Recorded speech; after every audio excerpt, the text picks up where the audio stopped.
For as long as we can remember, we've been fed one big piece of advice about our careers. Specialize, right? Pick one thing, go deep, become the expert. But what if that advice is flat out wrong for the world we live in now?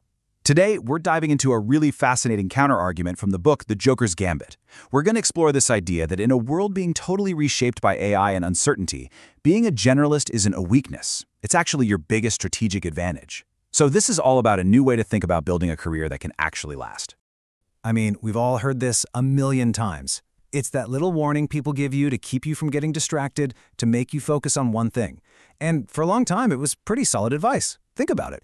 The industrial age was like a giant assembly line. It needed people who were hyper-specialized cogs in that machine. So this saying isn't just a saying. It's basically the ghost of an old economic model that loved depth and was suspicious of, well, everything else. But here's the kicker. That phrase we all know, it's incomplete. The original saying from way back in the 16th century actually had this critical second half, but oftentimes better than a master of one. Now, isn't that interesting?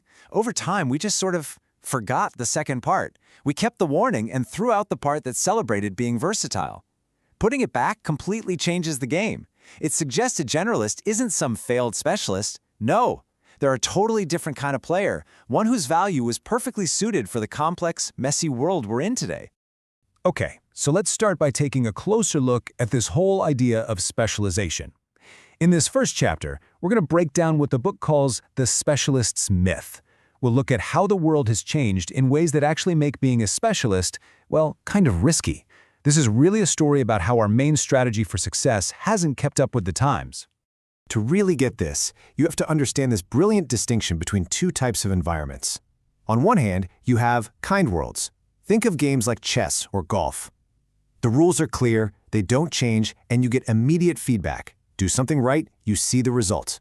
In these worlds, deep practice and specialization are absolutely the way to win. But most of real life, and especially business and technology, is what you'd call a wicked world. The rules are fuzzy, they change constantly, and what worked yesterday is no guarantee for tomorrow. In a wicked world, the specialist's mind, which is trained to see patterns in a stable game, can get completely thrown off course. This whole idea comes to life when you look at Tiger Woods and Roger Federer. Tiger is the ultimate kind world product. He was basically engineered from childhood for one single purpose, to be the best golfer in the world. But Federer? He's the wicked world model. As a kid, he played everything, soccer, badminton, you name it. He didn't specialize in tennis until he was a teenager. And that sampling period wasn't wasted time. It built this incredible foundation of general athletic intelligence that made him more creative and adaptable on the court. He was built for a game where you never know what's coming next. And that's the great paradox of being an expert. When the rules are stable, your deep knowledge is your superpower. But when the entire game changes, that same focus becomes a massive blind spot. You get so good at playing by the current rules that you literally can't see the new game starting up right next to you. It's not about being less intelligent, it's a natural side effect of mastering one way of doing things too well. You want a perfect, real-world example? Look at Nokia. Back in the day, Nokia had the best phone hardware engineers on the planet. They were absolute masters of things like battery life and call quality. So when the first iPhone came out, they just laughed. They saw its terrible battery and fragile screen and thought it was a joke. They were so focused on winning the game of who can build the best physical phone that they completely missed that Apple was playing a different game entirely. Apple was playing a generalist's game, connecting hardware, software, and a whole new app ecosystem. Nokia's specialists were the best players in a game the world was about to stop caring about. So, if the specialist path is getting shakier, what's the alternative? That brings us right to Chapter 2 and the core idea of the book, the generalist's gambit. Here, we're going to explore how this new combination of human creativity and artificial intelligence is creating a totally new and, frankly, more powerful way of getting things done.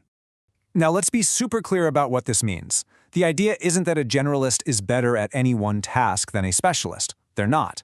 The argument is that the most important thing in today's economy isn't perfecting one tiny step, it's the speed to a complete solution. How fast can you get from an idea to a finished, working thing? And on that metric, a generalist with the right tech tools has a massive advantage because they eliminate the biggest bottleneck in any project, all the friction and miscommunication between the specialists.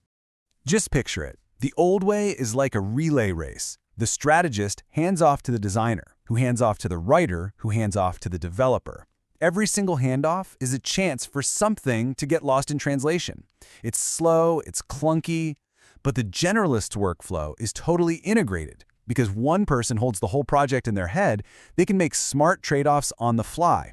The feedback loop between idea and execution happens instantly, inside one brain, not over a week of back-and-forth emails. And what makes this all possible now? AI. The best way to think about AI is not as your replacement, but as your own personal team of on-demand world-class specialists who are available 24/7. Need to draft a contract? Analyze some data? Write marketing copy? Before, each of those was a huge roadblock. You had to hire someone. Now, an AI can give you a really solid first draft in seconds. This lets the generalist act like an orchestra conductor, pulling all the pieces together at a speed that used to be impossible for anyone but a huge company. And this isn't just a theory. The numbers are pretty staggering.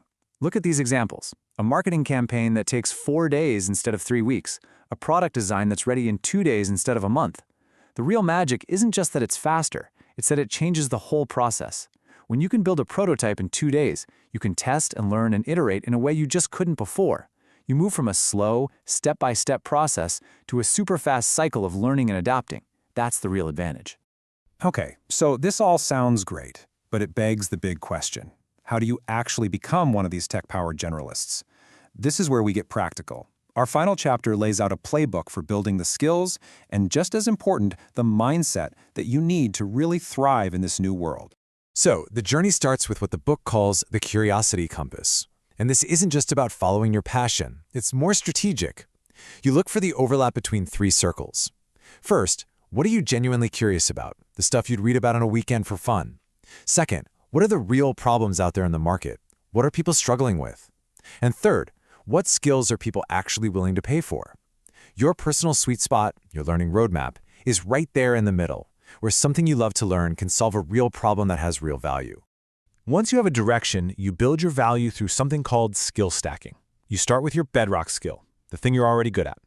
Then, you intentionally add a connector skill, something like great communication or project management, that multiplies the value of your foundation. Next, you layer on a tech skill, which gives you leverage to scale your impact.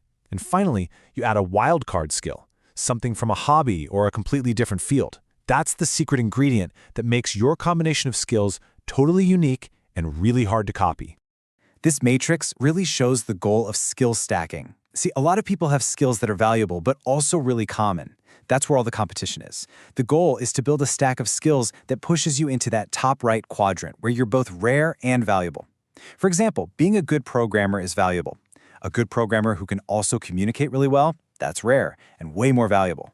Now, a programmer who communicates well and also understands psychology, you're on your way to becoming an incredible product leader. All right, we have to talk about the elephant in the room for anyone going down this path, imposter syndrome. When you're constantly working at the intersection of different fields, you're always aware of what you don't know. You're in rooms with deep experts, and you know you're not the #1 expert on any single topic. And that can create this nagging, paralyzing feeling that you're a total fraud. The key is a powerful mental shift. You have to reframe that feeling. Stop seeing it as imposter syndrome and start seeing it as the imposter's advantage. You see, specialists often get the curse of knowledge. They've forgotten what it's like to be a beginner, which makes them rigid thinkers. Your feeling of being an imposter is actually your greatest weapon against that curse. It's the source of your superpower, a fresh perspective. This imposter's advantage gives you a few amazing superpowers. You get to be the person who asks these simple why questions that everyone else stopped asking years ago. Your brain is wired to connect ideas from different fields, which is where true innovation comes from. You're forced to explain things simply, without jargon, which makes you the perfect person to connect different teams. And most importantly, you can see the whole forest while everyone else is busy studying the bark on one tree. So, to wrap this all up, the main takeaway is this. The world is getting more complex and unpredictable. The old advice to just dig one deep well of expertise is becoming a really risky bet. The future is going to belong to the people who build range, who learn how to learn, and who can connect different skills with new technology. The goal isn't to be a master of everything, it's to be the master of your own unique combination. So the question you should be asking yourself isn't, what one thing should I be, but what unique and valuable intersection can I create? Because in a world where the game is always changing, the winner is the one who can invent a new move.